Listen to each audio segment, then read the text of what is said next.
कल वाले answer share करने से क्या मुराद है? वो सीवीपी के नोट्स में शेयर करूंगा मंडे को, उसमें होंगे आंसर, मैंने वैसे बता दिए थे सारे सवालों के। ठीक है, यानी अभी वो साथ साथ नहीं होंगे। तो मंडे ट्यूसडे को आपको वो आंसर मुकम्मल हो जाएंगे ना, या कल ही शायद मैं कर दूं, क्योंकि वो काफी हद तक 11 एग्जाम्पल तो मुकम्मल थी, उनके आंसर्स मुकम्मल थे, बाकी आगे भी, क्योंकि वो इनकम्प्लीट नोट्स हैं, फिर बाद में आपने बाकियों पे शोर डालना शुरू कर देना है, इसीलिए मैंने किया ही नहीं अभी। अच्छा जी, आ जाए जी आगे। आपको क्वेश्चन 4 दिया हुआ था, क्वेश्चन 4 नोट्स का, नोट्स का क्वेश्चन 4।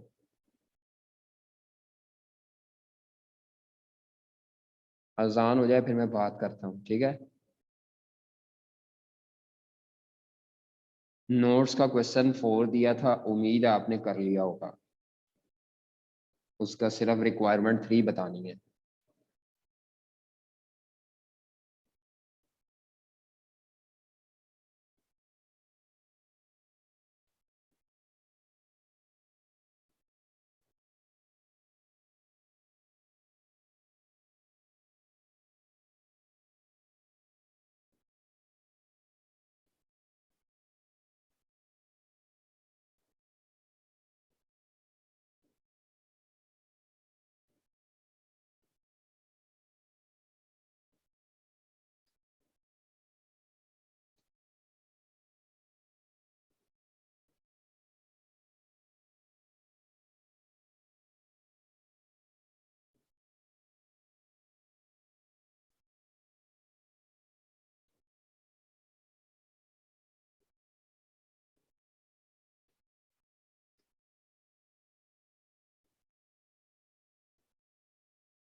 अच्छा जी, आ जाए जरा जी। ये नोट्स का क्वेश्चन नंबर 4 है, और ये पास्ट पेपर का क्वेश्चन है, स्प्रिंग 2005 का, थोड़ा पुराना है। अच्छा, क्वेश्चन में वो आपसे कहता है कि gala promotion is planning a concert in Karachi. ये इदारा कॉन्सर्ट प्लान करता है डिफरेंट मकामात पे।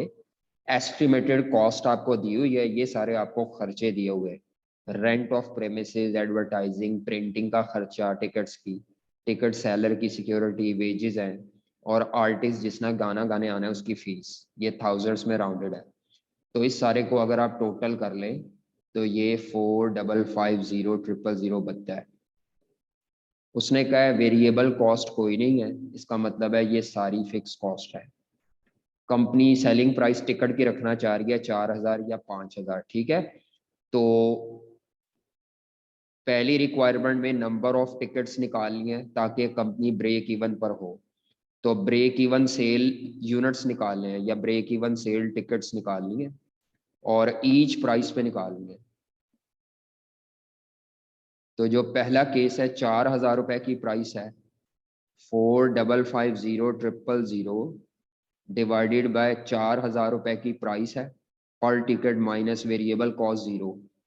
इसी तरह बी केस में फिक्स कॉस्ट ये आ जाएगी, 4,550,000 डिवाइडेड बाय 5,000 रुपए की cell price minus 0, variable cost 0 है पर टिकट। ये कंट्रीब्यूशन निकाल लेना। तो मेरा ख्याल है आपने ये आंसर कैलकुलेट कर लिया होगा, ठीक है।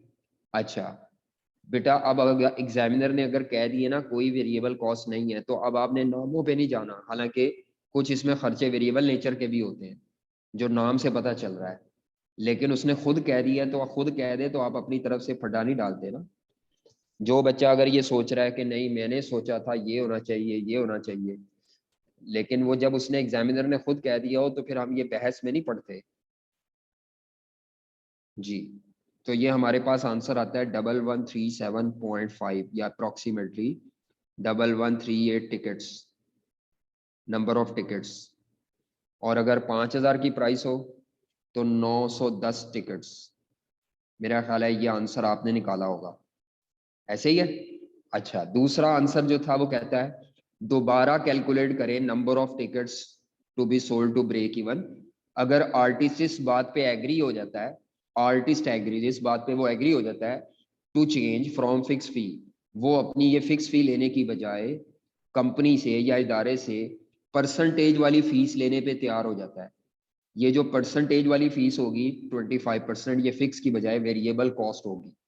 तो अब आपने दोबारा ब्रेक इवन टिकट्स निकालनी है, लेकिन अब आपका चेंज ये आएगा कि आपकी टोटल फिक्स कॉस्ट में से ये फिक्स वाली फीस खत्म हो जाएगी। तो ये आपका बन जाएगा 3550,000 3550,000 डिवाइडेड बाय 4,000 रुपए की सेल प्राइस टिकट की माइनस 25%, 1,000 रुपया जो उसको आर्टिस्ट को देना है पर टिकट, 25% ले लो 4,000 रुपए का, तो ये 3550 डिवाइडेड बाय 3,000 रुपए, मेरा ख्याल है 1183 टिकट्स आएंगी अप्रोक्सीमेटली।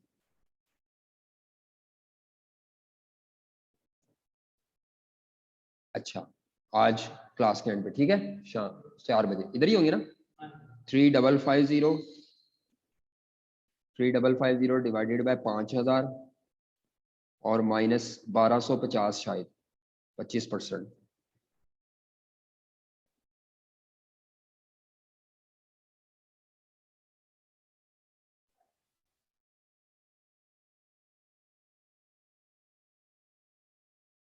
$947 अप्रोक्सीमेटली, ऐसे ही है।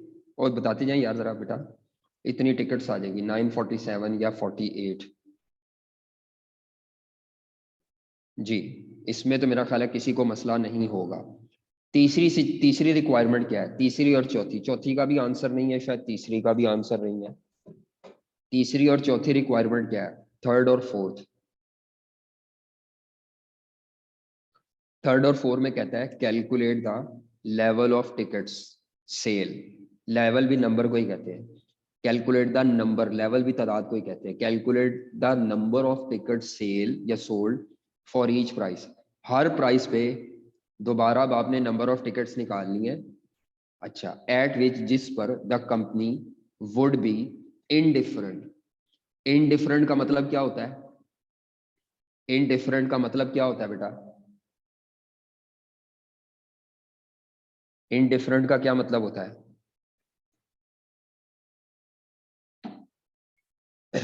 अमार कहते हैं नो इफेक्ट, नहीं नो इफेक्ट नहीं, आप कहें फर्क ना पड़े, ये आबिद ने जवाब दिया, हम इसको सादा जबान में कहते हैं, हाँ कंपनी को उनमें कोई फर्क ना नजर आए, दो बातों में कोई फर्क नजर ना आए, ठीक है।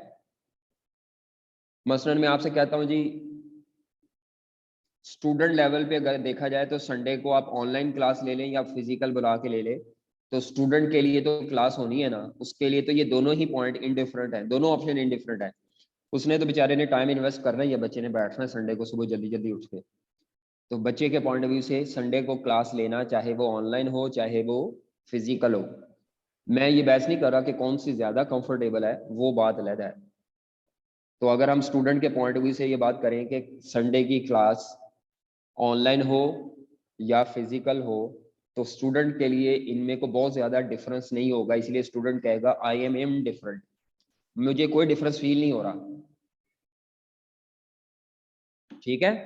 तो वो कहता है वो टिकट्स बताओ जिसमें कंपनी को कोई फर्क ना लगे, कोई फर्क ना लगे, किन दो चीजों में फर्क ना लगे, वो फिक्स फी अगर दें आर्टिस्ट को या परसेंटेज वाली फीस आर्टिस्ट को दे, तो उनको फिक्स फी देने में या परसेंटेज वाली फी देने में कोई फर्क ना लगे, समझ आ रही है। यानी हमने वो टिकट्स बतानी है कि कंपनी अगर आर्टिस्ट को फिक्स्ड फी भी दे या परसेंटेज वाली फीस भी दे, तो कंपनी को जो फीस देनी पड़े, कंपनी को उस फीस में कोई फर्क ना लगे। क्या मेरी बात समझ आ गई है, इज इट क्लियर।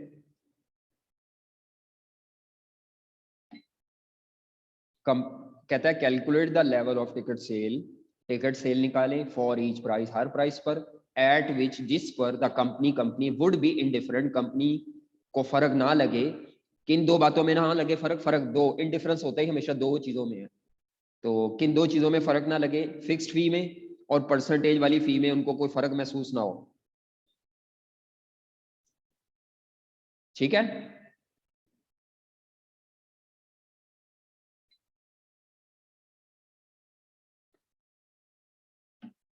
अच्छा आगे चलें। संडे की, सर संडे क्यों क्लास AM 9 AM होगी? क्यों, पता नहीं क्या कह रहे हैं सवाल में, समझ नहीं आ रहा, पहले पढ़ ले, संडे को छाड़ दो, मिसाल देती थी अच्छा, तो वो कहता है जी वो टिकट्स बताएं जिसमें कंपनी को, हाँ जी, वो कहते हैं सर 8 AM सही है, ओ बट ठीक है छाड़ दो, दफा करो। हाँ जी, वो प्राइस बताएं, वो प्राइस बताएं, ओ सॉरी, वो टिकट्स बताएं हर प्राइस पर जो कंपनी अगर बेचे, कंपनी अगर बेचे वो टिकट्स, तो कंपनी को फिक्स्ड फी में और परसेंटेज वाली फी में कोई फर्क महसूस ना हो। जब कोई भी चीज ये कह देना बताओ कितनी टिकट बेचे कि कोई फर्क ना हो, तो इसको बोलते हैं पॉइंट ऑफ इनडिफरेंस। तो अब हमने यहाँ पे क्या निकालनी है, लेवल ऑफ टिकट्स या number of tickets sold, number of tickets sold, और कौन से वाले पॉइंट पे, एट पॉइंट ऑफ इनडिफरेंस, इसको बोलते हैं point of indifference. Point of indifference का मतलब होता है कि कोई फर्क महसूस ना हो। किन दो चीजों में फर्क कहा है उसने, किन दो चीजों में बताएं, वो दो चीजें क्या है पहले वो बताएं। कंपनी किन दो चीजों में फर्क महसूस नहीं करना चाह रही? जी, हाँ जी, दो चीजें कौन सी हैं, एक फिक्स्ड फी है, एक फिक्स्ड फी है आर्टिस्ट की,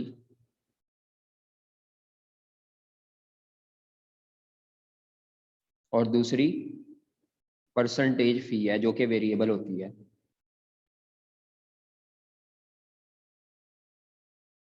जी, हाँ जी, वेरिएबल होती है ये वाली, ये वेरिएबल होती है, वो फिक्स होती है। अच्छा, इसकी हमारे पास क्या कोई फिगर मौजूद है फिक्स्ड फी की?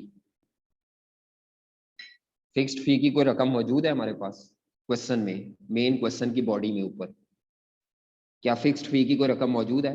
जी बिल्कुल मौजूद है, मेन क्वेश्चन की बॉडी से 1 मिलियन। हाँ जी, परसेंटेज वाली फी की तो रकम हो ही नहीं सकती। रकम क्यों नहीं हो सकती? क्योंकि ये तो जब भी सेल चेंज होगी वो फीस चेंज हो जाएगी, तो इसकी परसेंटेज फिक्स है, और मतलब रेट पता है 25% वाली, 25% ऑफ ग्रॉस सेल प्रोसीड्स, इसकी रकम नहीं हो सकती। हाँ, इसकी परसेंटेज हो सकती है सवाल में, ग्रॉस सेल, सेल कह दो, सेल रेवेन्यू कह दो, सेल प्रोसीड्स। जी, क्या ये बात हमें समझ आ गई कि ये दो फीस है, इदारा चाह रहा है कि इन दोनों में कोई डिफरेंस ना हो, तो इन दोनों में डिफरेंस ना हो तो आप इन दोनों को इक्वल रख के सॉल्व कर ले। अगर आपने इन दोनों में कोई फर्क नहीं रखना, इदारा ये चाह रहा है इन दोनों में कोई फर्क ना हो, तो आप बेटा इन दोनों को इक्वल रख के सॉल्व कर ले। इन डिफरेंस को सॉल्व करने के लिए याद रखें दोनों ऑप्शन को बराबर रख के सॉल्व करें।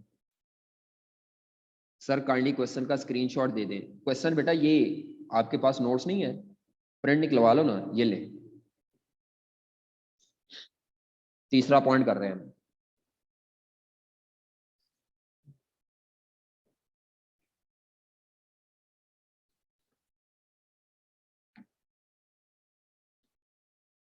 जी जनाब, चले आगे।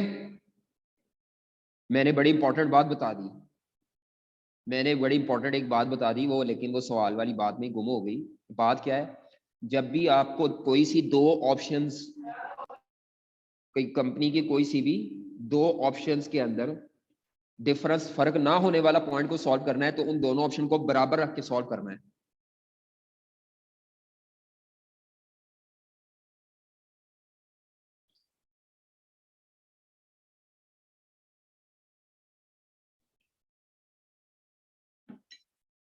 अच्छा, आदिल कहते हैं सर रिक्वायरमेंट में से क्यों पिक किया है? क्योंकि पूरे सवाल में परसेंटेज फी है ही इधर सिर्फ।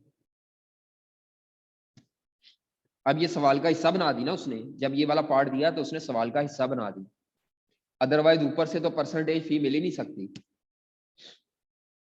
इंडिपेंडेंट होती है लेकिन मिला सकता है, वो रिक्वायरमेंट को मिलाना चाहे तो वो मिला सकता है। हम नहीं मिलाएंगे, उसने मिलाया ना परसेंटेज फी से लिंक करके, वो मिला सकता है। हर रिक्वायरमेंट इंडिपेंडेंट सेपरेट होती है, ये मैं मानता हूँ, लेकिन किसी भी सवाल में वो रिक्वायरमेंट 3 को 1 या 2 के साथ लिंक कर सकता है या ऊपर वाले डेटे के साथ लिंक कर सकता है। तो जब उसने ये परसेंटेज फी लिख दिया तो इसका मतलब है वो इसको लिंक कर रहा है, खुद कर रहा है, तो मैं क्यों फटा डालूं, कर रहा है वो। हाँ, मैं नहीं करता, वो उसने खुद कराया। आप मेरी वो इंपॉर्टेंट बात समझ लें, ये वाली बात बड़ी इंपॉर्टेंट है, ये इसको मैं बताना चाह रहा हूँ। वो बात इंपॉर्टेंट क्या है कि जब भी आपने इन डिफरेंस वाली पॉइंट को हल करना हो तो जितनी ऑल्टरनेटिव है, ये दो ऑप्शंस हैं, ऑल्टरनेटिव दो ऑप्शंस को कहते हैं, उन दोनों को जिसके बारे में कंपनी चाह रही है फर्क ना हो, फर्क ना होने का मतलब उनको बराबर रख के सॉल्व करना है, इक्वल रख के सॉल्व करना है बाबू। इसको इक्वल रख के सॉल्व करें। अब इक्वल रख के सॉल्व कैसे करेंगे? फिक्स्ड फी की रकम हमारे पास है तो उसमें ये 1 मिलियन पुट करें, और परसेंटेज फी वाले में हमारे पास है 25% into sale proceeds.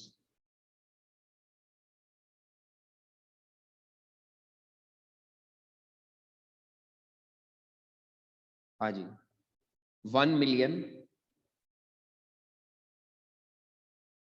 1 million,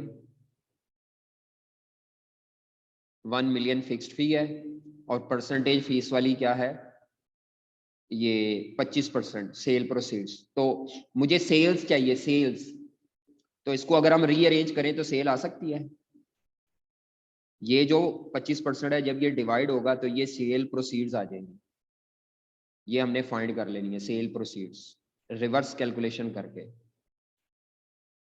reverse calculate करें तो ये सेल प्रोसीड्स आ जाएंगी, और वो कितनी आएगी, 4 मिलियन रुपीस।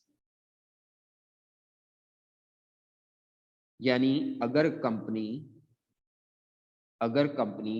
4 मिलियन की टिकट सेल करे, 4 मिलियन रुपयों की टिकट सेल करे, तो कंपनी को फिक्स्ड फी भी 1 मिलियन पड़ेगी और परसेंटेज वाली फीस भी 1 मिलियन ही पड़ेगी। चेक कर लो, 4 मिलियन का 25% करो तो 1 मिलियन ही आता है। ये तो कॉमन सेंस वाली बात भी थी। अगर कंपनी 4 मिलियन रुपीस की टिकट बेचे तो कंपनी को फिक्स्ड फी में भी उतना ही खर्चा फेस करना पड़ेगा और परसेंटेज वाली में भी। तो ये सेल प्रोसीड्स आगे, लेकिन अभी जवाब नहीं आया। जवाब क्यों नहीं आया? क्योंकि हमसे टिकट्स मांगी हैं, ये तो सेल रेवेन्यू निकल आया। तो अब आपको अगर नंबर ऑफ टिकट्स निकालनी है, number of sale ticket sold या सेल, और हर प्राइस पे निकालनी है, तो अब आपको क्या करना पड़ेगा, ये जो 4 मिलियन की रकम आई है, एक दफा इसको 4,000 रुपए की प्राइस पर टिकट पे डिवाइड करें, क्योंकि जो सेल होती है ना उसके अंदर होती है सेल प्राइस इनटू यूनिट्स। तो मैंने प्राइस पे डिवाइड कर दिया, यूनिट्स निकल आएंगे, और 4 मिलियन डिवाइडेड बाय 5,000 रुपए की पर टिकट, मेरा ख्याल है ये 800 टिकट्स निकल आएंगी और ये 1000 टिकट्स निकल आएंगी। ये हमारा जवाब है कि अगर हम 1000 टिकट बेचे 4000 की प्राइस पे तो हमें 4 मिलियन का रेवेन्यू कलेक्ट होगा और कंपनी पॉइंट ऑफ इंडिफरेंस पे होगी। अगर कंपनी 800 टिकट बेचे 5000 वाली तो कंपनी फिर भी कमीशन में फी आर्टिस्ट की फीस में इंडिफरेंट होगी। ये ले, मुकम्मल हो गया। कोई मसला मसाइल है तो पूछ लें प्लीज। हमसे वो रेवेन्यू नहीं मांगा, टिकट्स मांगी है, तो मैंने पता क्या किया, रेवेन्यू को प्राइस पे डिवाइड कर दिया। नो इशू, समझ आ गया। एक्चुअल ये बनाना काम था, ये अगर आपने बना लिया तो आपका सवाल सीधा है, फिर आगे तो डाटा फिलअप करना है। चले जी, बस खत्म हो गया ये सवाल। अब इसकी जो थ्योरी वाला पार्ट था, थ्योरी वाला पार्ट था, इसका स्क्रीनशॉट ले लें क्योंकि ये अपलोड नहीं होना। अब ट्यूसडे वेडनेसडे को अपलोड होना है क्योंकि वो शेयरली नहीं है। इसकी पिक्चर ले लें, स्क्रीनशॉट ले लें इसका। ये ट्यूसडे को अपलोड होना है, शेयरली नहीं है, ठीक है। सर जी हमेशा जब भी इंडिफरेंस वाला पॉइंट आएगा तो उसे ऐसे ही करेंगे जी। जब भी इंडिफरेंस वाला पॉइंट आएगा तो उन दोनों ऑप्शंस को, चाहे वो खर्चों की हो चाहे वो आमदन की हो, दो इनकम की ऑप्शंस भी हो सकती हैं, याद रखें दो इनकम की ऑप्शंस भी हो सकती हैं। तो जब भी इनडिफरेंट पॉइंट आएगा तो दोनों ऑप्शन नंबर 1 और 2 को इक्वल रख के सॉल्व कर लेंगे रिवर्स। चले, ले ले स्क्रीनशॉट ले लिया, उम्मीद है आपको समझ आ गया। चले आगे। सर रिकॉर्डिंग अपलोड होगी, हाँ वो हो जाएगी, लेकिन वो मंडे को होगी क्योंकि सैटरडे की आपको क्लास का पता है। कॉलेज चला जाते हैं वो पहले, हमारी क्लास के ख़त्म होने से पहले पहले। अच्छा, तो चौथी रिक्वायरमेंट में वो क्या कहता है? अब ये वाली रिक्वायरमेंट किसी किताब में नहीं थी, लेकिन कॉमन सेंस से करनी है आपने। संडे को क्लास होगी जी, बिल्कुल सारे संडे ऑन है 15 जनवरी तक, उसके बाद ऑफ है, उसके बाद कोई संडे ऑन नहीं। आगे चले, कहता है ऑफ भी हो सकता है, अभी कोई पता नहीं जी। हुणे छड़ दो, दसांगे बाद क्लास एंड हो लेंदे, पढ़ तो लो। इधर उधर की बातों पे आप बहुत टाइम ज़ाया करते हैं। एक बंदा जी अगली क्लास आनी है ਉਹਦਾ भी अजे गल्लां करता पे मेरे नाल, छड़ दो जान। आगे चले, तो MFA की क्लास की बातें बाद में। 3 होगी रिक्वायरमेंट, चौथी रिक्वायरमेंट सिलेबस फिर लेट हो जाए ना, बाद मैंने ना कहना 15 जनवरी तक सिलेबस एंड हो जाएगा इंशाल्लाह जी। पढ़ते रहे जी, इस तरह मस्तियां करते रहे तो नहीं होएगा। कहता है comment on the factors, comment on the factors, comment on the factors, उन फैक्टर्स पर बात करें या लिखें। कमेंट, फैक्टर्स कहते हैं चीजों को, इश्यूज को। कहता है comment on the factors, comments on the factor, क्या कहता है जी? Comment on the factors which you think, जो आप समझते हैं, the company might consider, company जिसका को ध्यान या इंपॉर्टेंस दे सकती है, इन चूजिंग, जब कंपनी चूज कर रही हो, बिटवीन किस में से, फिक्स फी में से या परसेंटेज फीस में से। तो अगर इसका बामुहावरा तर्जमा करें तो कंपनी जब भी फिक्स्ड फी या परसेंटेज फीस को डिसाइड कर रही होगी, तो कंपनी किन फैक्टर्स को अहमियत दे रही होगी, उन फैक्टर्स के आपने लिखने हैं, बात करनी है जी। यानी आर्टिस्ट को फिक्स्ड फी दी जाए या परसेंटेज फीस दी जाए, क्या पैसे दिए जाए उसको, इसके लिए कंपनी कौन से फैक्टर्स देख रही होगी या देखेगी आपके ख्याल से? ठीक है, कंपनी वो कौन से फैक्टर्स देखेगी? आर्टिस्ट को फिक्स फी दे कंपनी या परसेंटेज फीस दे? तो आदिल का जवाब आया प्रॉफिट, राव राशिद का जवाब आया लेवल ऑफ सेल। अच्छा सुन ले जी, मैं आपको बता दूं, याद रखें, ये हर जगह दुनिया में अप्लाई होता है, हर जगह। हमने प्रॉफिट की परसेंटेज नहीं देनी, हमने सेल की देनी है परसेंटेज। तो हमेशा याद रखें, यहां पर आप, एक कॉमन बात है लिखने से पहले जो पॉइंट्स हैं, एक कॉमन बात है, अगर इदारे को उम्मीद होगी ना कि उसकी सेल ज्यादा होने की उम्मीद है, तो इदारा कोशिश करेगा जितनी ज्यादा सेल हो उसमें से क्यों आर्टिस्ट को पैसे दे, तो इदारा फिक्स पे जाएगा, फिक्स फी को सोचेगा। और अगर इदारे को लगता है कि नई टिकट्स इतनी ज्यादा नहीं बिकेंगी, कम बिकेगी, थोड़ी सी बिकेगी, तो फिर इदारा कोशिश करेगा कि आर्टिस्ट को कौन सी फीस दे, परसेंटेज। ये एक बेसिक असूल है। हाँ जी, तो ये एक बेसिक है कि सेल कितनी ज्यादा सेल होने के पीछे क्या वामिल होते हैं? ज्यादा टिकटें, एक कॉन्सर्ट हो रहा है, कॉन्सर्ट में लोगों ने गाना गाने वाले के पास आना है या सुनने के लिए आना है, तो अगर तो राहत फतेह अली खान आ रहा है तो फिर, और अगर मैं जा रहा हूँ गाना गाने के लिए तो फिर, दोनों केसेस में जो फीस देगा इदारा, हम दोनों को सेम फीस नहीं देगा। राहत फतेह अली खान के केस में ज्यादा ऑडियंस के आने की उम्मीद है जी, इसीलिए तो सबसे पहला फैक्टर देखा जाता है किसी भी आर्टिस्ट को फीस देने में जी। पहला फैक्टर क्या देखा जाता है? पॉपुलैरिटी ऑफ आर्टिस्ट, सबसे पहला फैक्टर। अगर बहुत ज्यादा पॉपुलर है, बहुत ज्यादा फेमस है, तो वहां पे सेल ज्यादा होने की उम्मीद होगी, टिकट ज्यादा बिकेंगी, इसीलिए हम कोशिश करेंगे कि उसको कंट्रोल में रखें। तो यहाँ पर फिक्स्ड फी कंपनी ऑफर करेगी, फिक्स्ड फी। और अगर आर्टिस्ट जो है वो पॉपुलर नहीं है, बस नया नया आया, लोग उसको जानते नहीं है, तो वहाँ टिकट्स कम बिकने की उम्मीद है, टिकट्स बिकने की कम उम्मीद है, तो वहाँ कंपनी कहेगी क्यों हम अपने पल्ले से पैसे दें, इसको परसेंटेज फीस दे दो, जितनी टिकट बिकेंगी उस पर तुम्हें दे देंगे। जी ठीक है। तो पहला फैक्टर है पॉपुलैरिटी, दूसरा फैक्टर है वेन्यू, प्लेस, कि फंक्शन या कॉन्सर्ट किस जगह पर हो रहा है। अगर सेंटर ऑफ द सिटी पे हो रहा है, में हो रहा है, या रिमोट एरिया में, साइड एरिया में, दूर दराज इलाके में हो रहा है, गुंजान आबाद इलाके में हो रहा है, जहाँ पॉपुलेशन ज्यादा है, तो अगर सेंटर ऑफ द सिटी में है तो सेल ज्यादा होने की उम्मीद है। ऊपर वाली बात ये रहेगी सेम, सेल ज्यादा होने की उम्मीद हो तो परसेंटेज वाई फिक्स दे दो, सेल टिकट्स कम होने की उम्मीद है तो फिर परसेंटेज फी दे दो। अच्छा, तीसरा टाइम, टाइमिंग, टाइम किस वक्त है, डे भी हो सकता है, डे। हाँ जी, अगर टाइम जो है, बल्कि टाइम एंड डे इकट्ठा ही कर ले,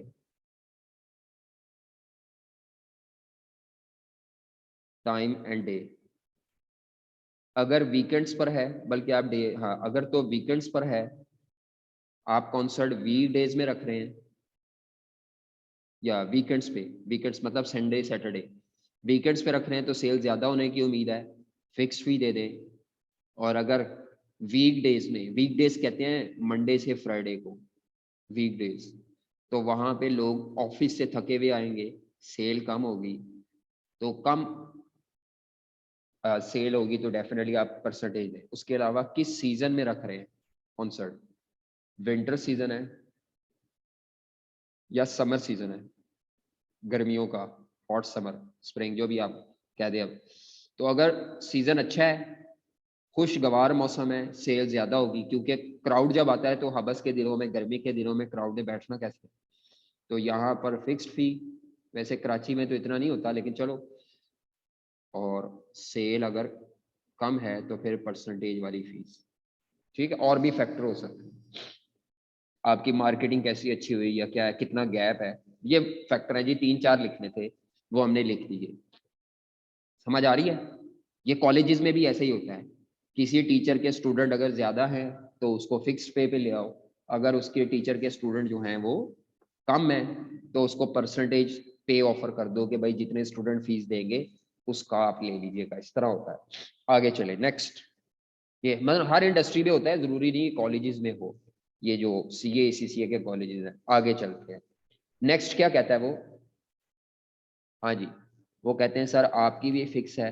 बेटा ये सवाल तो वो रिश्ते कराने वाली आंटी पूछती हैं, उन्होंने रिश्ता कराना हो तो फिर वही सवाल पूछते हैं कि बेटा आपकी सैलरी क्या है, फिक्स है, परसेंटेज है, कितना को कमा लेते हो।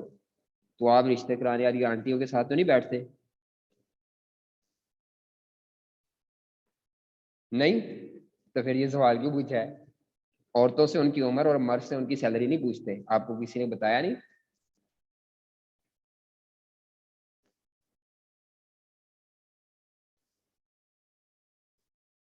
और किधर बैठे हो, हैं जवानों, और जवानों किधर बैठे हो, ये क्या सवाल बच्चों वाले, ये तो औरतों का सवाल है।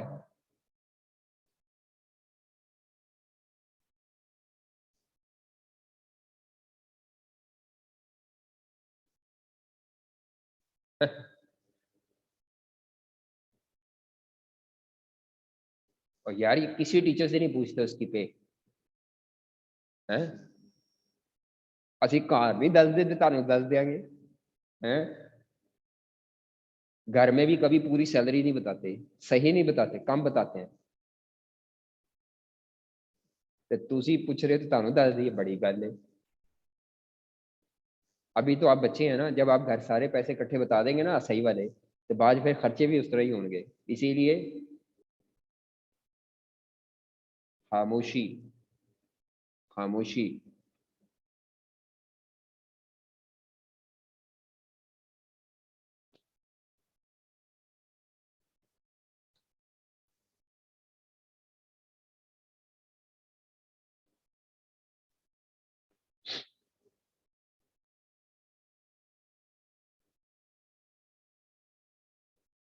हाँ जी, अच्छा आ जाए जी, आ जाए।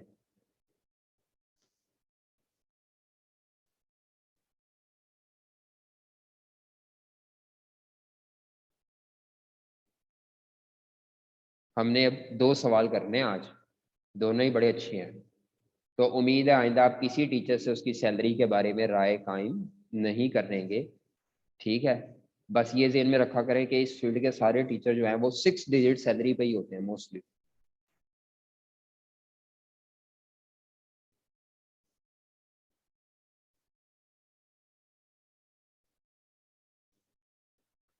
अच्छा जी, आ जाए।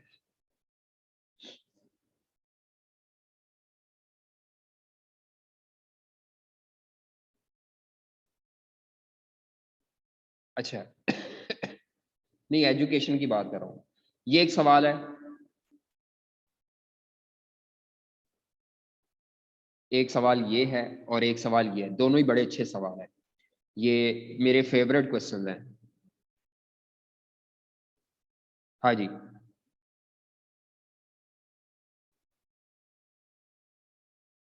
तो वजह ये है कि इसमें ना डाटा पूरा करने में ही बच्चे घूमते रहते हैं बेचारे, नंबर भी थोड़े हैं। ये आई कैप ने थोड़ी ज्यादती कर जाता है, कई दफा सवाल इतना लेंथी होता है और नंबर बहुत थोड़े होते हैं, तो इस पे बच्चों का एतराज होता है और ये अभी भी हो शायद।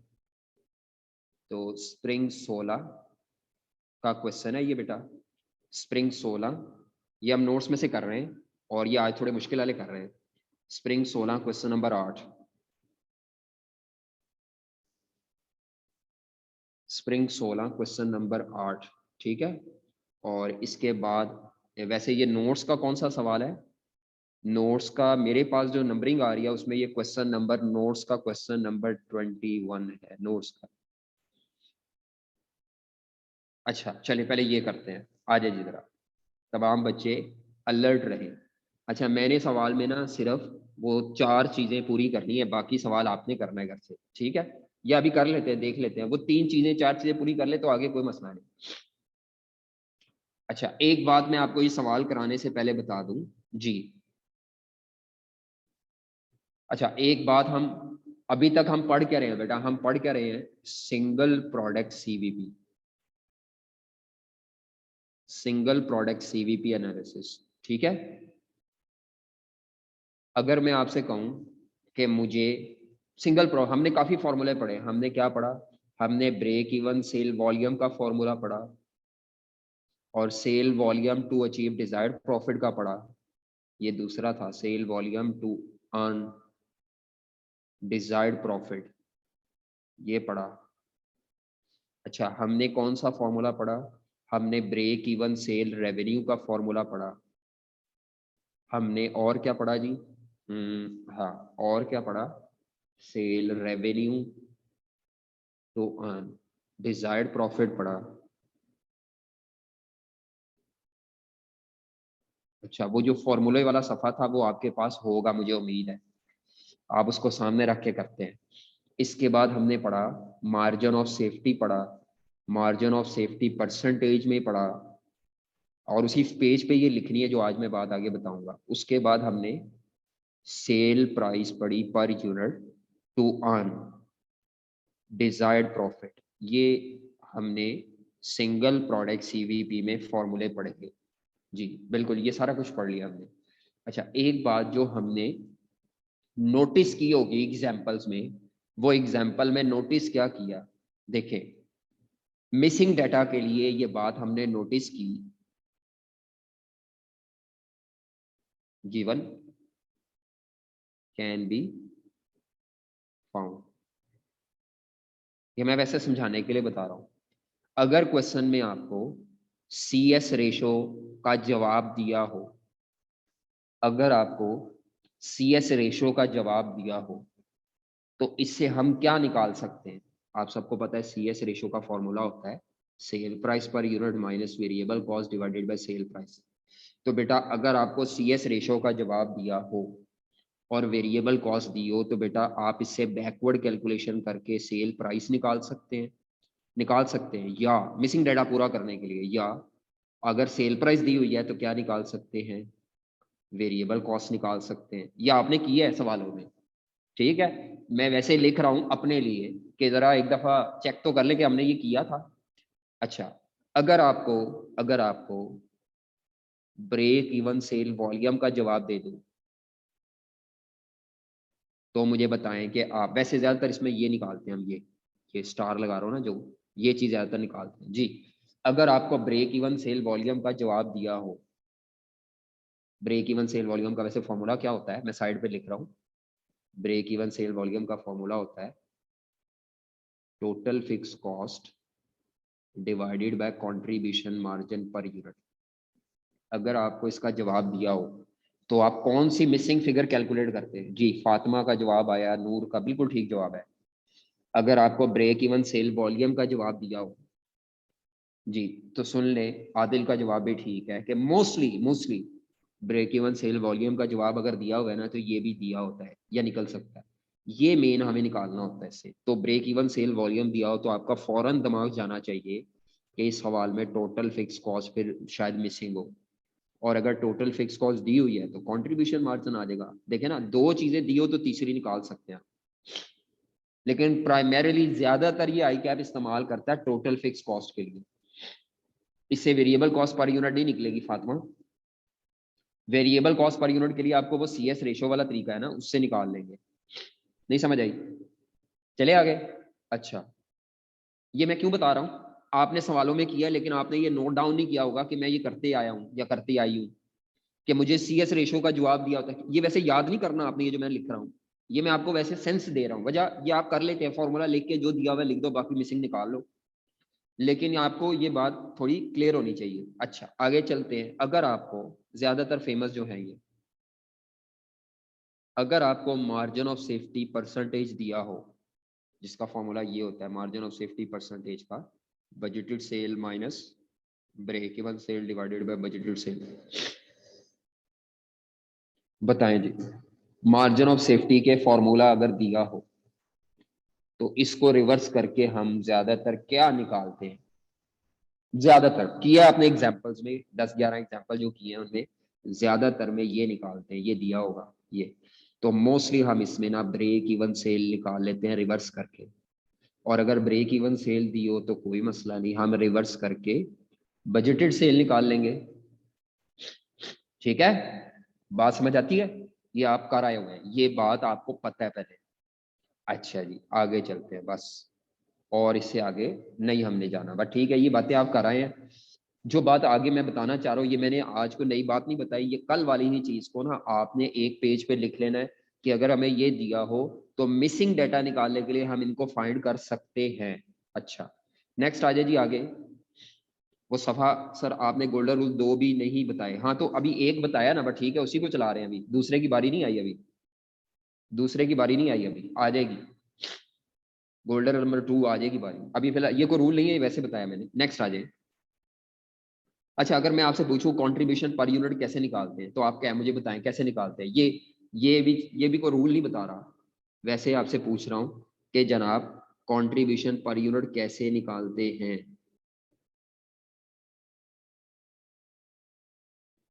किधर चला गया हमारा जो हमें लिख रहा था अभी? चलो, गुम गया। अच्छा, ये क्या मसला है इसको? जी, कोई बच्चा मुझे बता सकता है हम कंट्रीब्यूशन पर यूनिट कैसे निकालते हैं? डिटेल से बताएं जरा, डिटेल से बताएं, मतलब एक बेसिक फार्मूला तो आपको पता है, डिटेल से बताएं। ये भी कोई रूल नहीं है, ये जरा देख ले इसको। एक चीज बताने लगा हूं बड़ी इंपॉर्टेंट है, जो सवालों में कभी कभार इस्तेमाल हो जाएगी, कभी कभार होगी, हमेशा नहीं होगी। हाँ जी, होता ये है कि हम आम हालात में क्या करते हैं कि मिसाल के तौर पर सेल प्राइस है 100 रुपया पर यूनिट, मिसाल दे रहा हूं मैं, माइनस हम इसमें से क्या करते हैं, हर किस्म की वेरिएबल कॉस्ट, हर किस्म की वेरिएबल कॉस्ट लेस करते हैं। मुझे बताओ वेरिएबल कॉस्ट में क्या क्या आ सकता है, बोलो, जो यहाँ लेस हो सकता है, बोले बोले, शाबाश, क्या क्या आ सकता है? बिल्कुल सब कह रहे हैं सर, डायरेक्ट मटेरियल आ सकता है, फॉर एग्जांपल 20। अच्छा जी, डायरेक्ट लेबर कॉस्ट आ सकती है, फॉर एग्जांपल 25। वेरिएबल FOH आ सकते हैं फैक्ट्री के, फॉर एग्जांपल 10। और क्या आ सकता है? और नाम बोले ना, नाम बोले। हाँ जी। अच्छा, वेरिएबल सेलिंग कॉस्ट आ सकती है, सेलिंग एंड डिस्ट्रीब्यूशन कॉस्ट, मिसाल के तौर पर वो 5 है। एक बच्चे ने बोला कमीशन, जी बिल्कुल, वो भी वेरिएबल ही होती है, वेरिएबल कमीशन आ सकती है। मिसाल के तौर पर वो 10% है, तो 100 रुपए का 10% 10 रुपए, ठीक है। फिलहाल आगे हम नहीं जाते, बस यहाँ तक ही रखते हैं, यहाँ तक ही रखते हैं। अगर मैं इसका टोटल करूँ तो मेरा ख्याल है ये बनेगा 20 + 25 45 और 10 55 और 10 65 और 5 70। अच्छा ठीक है, वो ठीक है, और भी आ सकता है, ये मोटी मोटी मेन फेमस चीजें यही है, फेमस है। अच्छा 70 आ जाएगा तो ये हमारा कंट्रीब्यूशन मार्जिन पर यूनिट आ जाएगा, कितने से? 30 से। और अगर मैं आपसे कहूँ मुझे कंट्रीब्यूशन मार्जिन रेशियो निकाल के दिखाएं, तो फिर आप पता है क्या करेंगे? Sale price 100 minus variable cost 70 divided by sale price. तो मेरा ख्याल है आप मुझे आंसर बता देंगे 30% CM रेशियो है, ऐसे ही है ना? कंट्रीब्यूशन मार्जिन रेशियो अगर मैं पूछ लूँ आपसे, तो मुझे sale price minus variable cost divided by sale price. जी, इसमें किसी को कोई एतराज हो? किसी बच्चे को कोई एतराज हो? ये सबको पता है ना, ऐसे ही है, नहीं कोई इशू नहीं है। अच्छा, इसी चीज को इस तरह भी प्रेजेंट किया जा सकता है, और करते इदारे। आपने तब तक नहीं करना जब तक सवाल में हिंट ना मिल जाए। ये मैं एक और प्रेजेंटेशन बताने लगा हूं, सब लोग जरा गौर से देखें इसको और फिर पिक्चर ले लीजिएगा, लिखना नहीं है। इसी चीज को करने का एक और, प्रेजेंट करने का, लिखने का एक और तरीका है। क्या तरीका है? कुछ इदारे लिखते हैं इसको ग्रॉस सेल प्राइस 100, यानी खाली सेल प्राइस था, यहां लिख देते हैं ग्रॉस सेल प्राइस। इधर से ये जो कमीशन है वो कहते हैं ये देनी देनी है, इसके बगैर सेल नहीं होती, ये उसको उठा के ऊपर ले जाते हैं वेरिएबल कमीशन को, सिर्फ कमीशन। अच्छा जी, वेरिएबल कमीशन को ऊपर, और कमीशन की बात, यह इंपॉर्टेंट बात ही कमीशन की है यहाँ पे फिलहाल 10, और इसको वो कह देते हैं नेट सेल प्राइस 90।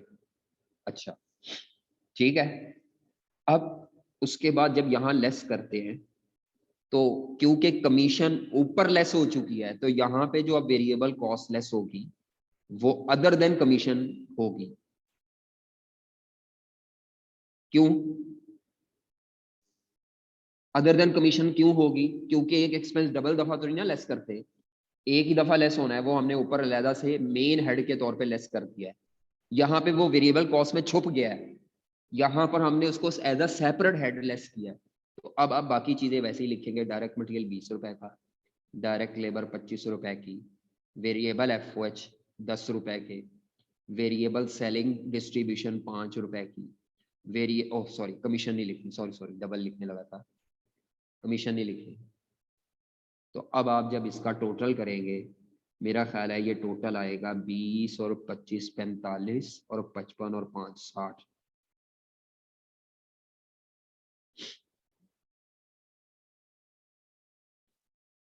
वो कहते हैं सर यहाँ कमीशन एज डिस्काउंट नहीं, बस वो सेपरेट एक्सपेंस के तौर पे प्रेजेंटेशन में फर्क है। ये है एज अ वेरिएबल कॉस्ट ही लेस हो रही है, हमने कंट्रीब्यूशन निकाला है ना, कंट्रीब्यूशन होता है sale minus every variable cost. तो आपने किया सिर्फ ये है कि वेरिएबल कॉस्ट में कुछ चीजें तो उसके अंदर छुपा दी हैं, इस 60 के अंदर छुप गई है, इसको आपने as a separate head disclose किया, छुपाया नहीं बस। तो अब आप इसको लेस करेंगे तो आपके पास कंट्रीब्यूशन मार्जिन पर यूनिट कितना आएगा? 30 रुपीज। जवाब तो वही आया है 30, पहले भी था 30 था, फर्क सिर्फ प्रेजेंटेशन का पड़ा है, ग्रॉस सेल प्राइस और नेट सेल। हाँ, वो बच्चे कहते हैं सर ये सेकंड फॉर्मेट कब यूज होगा, वो मैं बताता हूँ आपको। आम हालात में मैं नहीं करूंगा यूज, जब एग्जामिनर कोई हिंट देगा ना फिर यूज करूंगा। वो हिंट क्या होगा वो मैं बताता हूँ, हिंट देगा ना जब एग्जामिनर, तब। ये आम हालात में इस्तेमाल नहीं होगा। अच्छा, अब अगर मैं आपसे कहता हूं कंट्रीब्यूशन मार्जिन रेशियो निकालें, तो वो आप कैसे निकालेंगे बताएं? कंट्रीब्यूशन मार्जिन रेशियो कैसे निकालेंगे?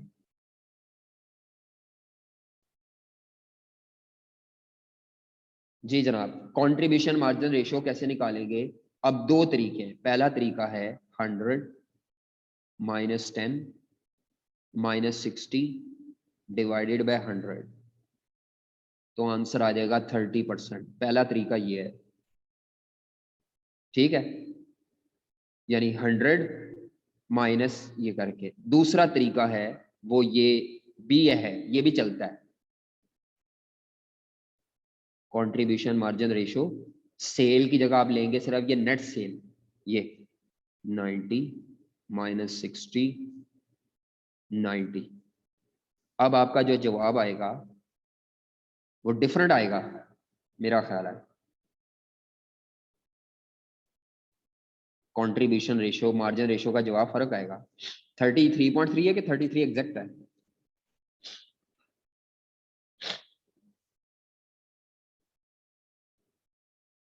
हाँ जी बेटा, इसको बोलते हैं कंट्रीब्यूशन टू सेल रेशो, इसको बोलते हैं contribution to sale ratio. But sale net of commission है, नेट सेल लिया इसमें, यानी इसका फॉर्मूला बना gross sale price minus variable cost और divided by gross sale price. तो ये कंट्रीब्यूशन टू सेल रेशो आई आम वाली। ये जो आएगी इसका फॉर्मूला बनेगा, इसका बनेगा net sale price minus variable cost other than commission divided by net sale price. दोनों के आंसर सेम नहीं आ सकते। इसको बोलेंगे contribution to sale ratio, but net sale, net of commission sale is used. यानी आपको सवाल में जब ये लफ्ज आ जाए ना सेल नेट ऑफ कमीशन, तो आप समझ जाएं सेल नेट ऑफ कमीशन का मतलब यही वाला फॉर्मेट इस्तेमाल होगा, सेल नेट ऑफ कमीशन। और ये वाला ज्यादातर इस्तेमाल होगा इसमें, ये वाला फॉर्मूला ये नहीं, ज्यादातर ये होगा सेल नेट ऑफ कमीशन। जी समझ आ रही है बात आपको? इसमें कंट्रीब्यूशन मार्जिन रेशियो में ग्रॉस सेल ली गई है, इसमें सेल ली गई है नेट ऑफ कमीशन।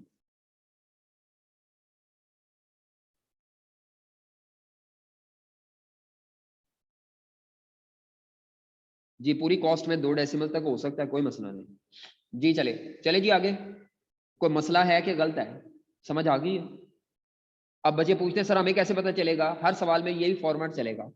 उस सवाल में जिसमें नेट ऑफ कमीशन का जिक्र हो वहां ये वाला फॉर्मेट चलना है, और वहां ये वाला फॉर्मूला चलेगा, ये वाला ज्यादा, ये नहीं चलेगा, ये आम फॉर्मूला है। हाँ जी जूम आउट कर देते हैं, ये ले जी। लफ्ज क्या है? Net of commission, sale net of commission लिखा होगा वहां पे। दोनों प्रेजेंटेशन में कंट्रीब्यूशन में फर्क नहीं आया, लेकिन सीएम रेशियो ये वाला फॉर्मूला ज्यादातर इस्तेमाल नहीं होगा, ये होगा ये।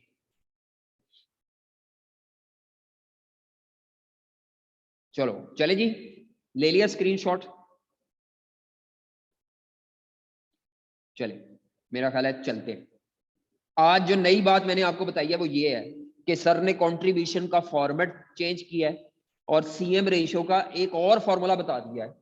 सीएम रेशियो का पहले फॉर्मूला था सेल माइनस वेरिएबल कॉस्ट, अब है net sale price minus variable cost other than commission divided by net sale price. ये तब इस्तेमाल करना है जब ये फॉर्मेट होगा, ये वाला, ये नेट ऑफ कमीशन का जिक्र हो, अदरवाइज नहीं करना, अपनी तरफ से नहीं कर देना। वो मैंने पहले नहीं बताया इसीलिए, क्योंकि ये रूटीन में नहीं चलता। अब आ जाए जी सवाल जो हमने करना है। ये सवाल देखिए जी, क्वेश्चन में वो क्या कहता है, बड़ा सिंपल सा क्वेश्चन है, नंबर 10 है तो इंटू 1.8 करें। हमने 18 मिनट में करना है, इसका मतलब है ये क्लास एंड होने से पहले खत्म हो जाना चाहिए। कहता है Himalayan rivers is planning to install a new plant. जी ये एक नया प्लांट इंस्टॉल करना चाह रहे हैं, ठीक है। प्लांट प्रोडक्शन बजटेड प्रोडक्शन को कहते हैं।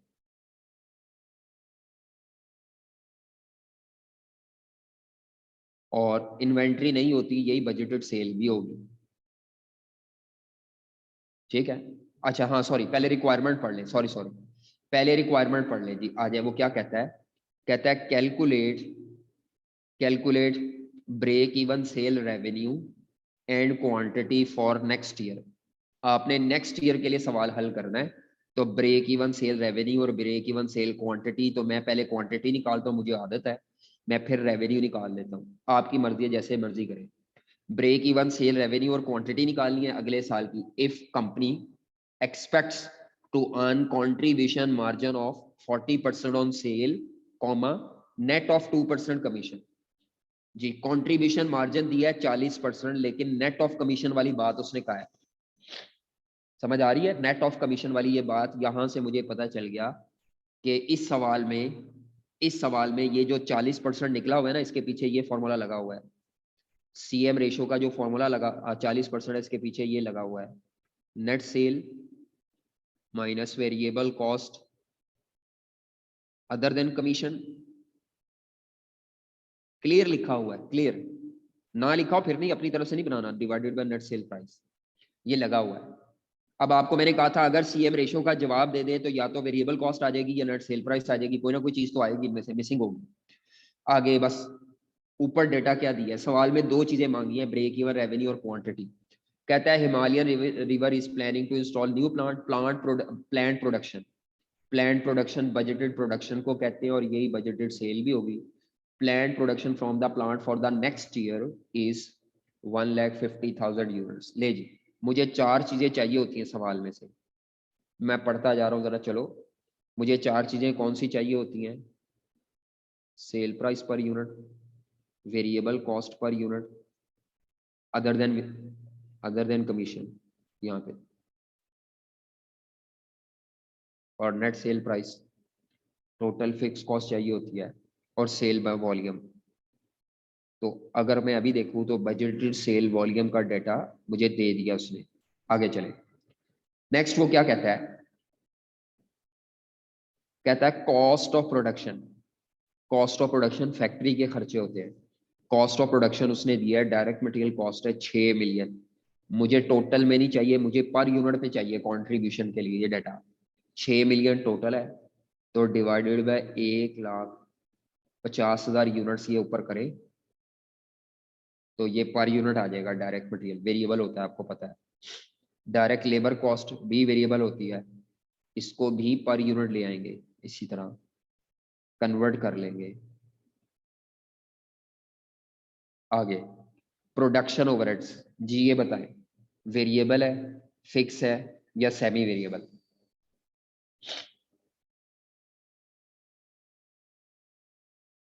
सेमी वेरिएबल, जी ये सेमी वेरिएबल है। प्रोडक्शन ओवरहेड्स एफओएच को कहते हैं, ये एफओएच कॉस्ट है, इसमें फिक्स्ड और वेरिएबल फैक्ट्री के खर्चे दोनों शामिल है। लेकिन ये दो वॉल्यूम पे नहीं दिया हुआ, इस पे हाईलो नहीं लगना, दो वॉल्यूम होने चाहिए थे, उसने दो वॉल्यूम नहीं दिए, बस एक ही रकम दी है। एक ही रकम दी हो ना, फिर वो खुद ब्रेकअप बताता है, ये दिया हुआ नीचे ब्रेकअप, ये जो पैराग्राफ है ना यहाँ तक, ये अगर मैं आपको बताऊं ये इसका ब्रेकअप ही दिया हुआ है, पढ़े जरा तो ध्यान से। कहता है प्रोडक्शन ओवरहेड्स, इसकी बात कर रहा है, इंक्लूड द फॉलोइंग। उसने ना उसका ब्रेकअप दिया हुआ है प्रोडक्शन ओवरहेड्स का, कि उसमें क्या क्या शामिल है। फैक्ट्री प्रीमिसेस वो कहता है रेंट पे लिए जाएंगे, और उनका रेंट होगा 1.8 मिलियन। इसके अंदर बता रहा है, इसका ब्रेकअप बता रहा है, ये टोटल में है। जी बताओ, रेंट दिया हुआ है 1.8 मिलियन, ये फिक्स्ड एफओएच होगा या वेरिएबल एफओएच होगा ये 1.8 मिलियन? जी ये फैक्ट्री की फिक्स्ड एफओएच कॉस्ट होगी, क्योंकि ये फिक्स्ड वन रेंट है। उसके बाद वो कहता है इसी के अंदर, ये सारे पॉइंट्स इसी के अंदर है, फॉलोइंग का मतलब है इसके अंदर इंक्लूड है। इनडायरेक्ट लेबर कॉस्ट कहता है 30% of direct labour cost, budgeted direct labour cost का है। यानी इनडायरेक्ट लेबर कॉस्ट, ये जो ऊपर डायरेक्ट लेबर कॉस्ट ना 5 मिलियन, इसका 30% है, जिसमें से 50% फिक्स होगा। निकालें फिर इनडायरेक्ट लेबर कॉस्ट कितनी बनेगी, इनडायरेक्ट लेबर कॉस्ट कितनी बनेगी और फिक्स कितनी बनेगी। अमाउंट बताएं, अमाउंट, अमाउंट निकालें, अमाउंट निकालें तो भाई 30% ऑफ डायरेक्ट लेबर कॉस्ट का है, तो 5 मिलियन का 30% करेंगे तो 1.5 मिलियन की ये इनडायरेक्ट लेबर कॉस्ट आ जाएगी। उसने कहा है इसका 50% फिक्स है, तो अगर आप इसका 50% करेंगे तो 0.75 मिलियन फिक्स्ड एफओएच ये भी है, यानी उसी के अंदर शामिल है। वो फिक्स रकमें बताई जा रहा है आपको, फिक्स्ड वाले एफओएच बताई जा रहा है सारे, यानी ओवरहेड्स के अंदर से फिक्स बताई जा रहा है। आगे डेप्रिसिएशन ऑफ प्लांट कहता है 0.5 मिलियन की होगी, बताओ ये फिक्स है वेरिएबल है? अब कुछ ना है तो स्ट्रेट लाइन ही होती है जी, बिल्कुल स्ट्रेट लाइन ही होती है। तो भाईजान ये जो डेप्रिसिएशन है ये, क्योंकि कुछ नहीं कहा हुआ तो ये भी फिक्स्ड एफओएच में आएगी। कहता है total power and fuel cost, factory में जो मशीनें चलती हैं उसमें फ्यूल शुल लगता है, total power and fuel cost total 3 million की है। 80% of power and fuel cost would vary in accordance to production. जी बताएं जी, इसमें से वेरिएबल कितना है और फिक्स कितना है? वेरी का मतलब है जो वेरिएबल है, तो बताएं वेरिएबल कितना है और फिक्स कितना है। अगर मैं फिक्स देखूं तो बेटा ये 3 मिलियन की बताई हुई है रकम, 3 मिलियन में 20% फिक्स है और बाकी वेरिएबल है। मैं सारे फिक्स देखता जा रहा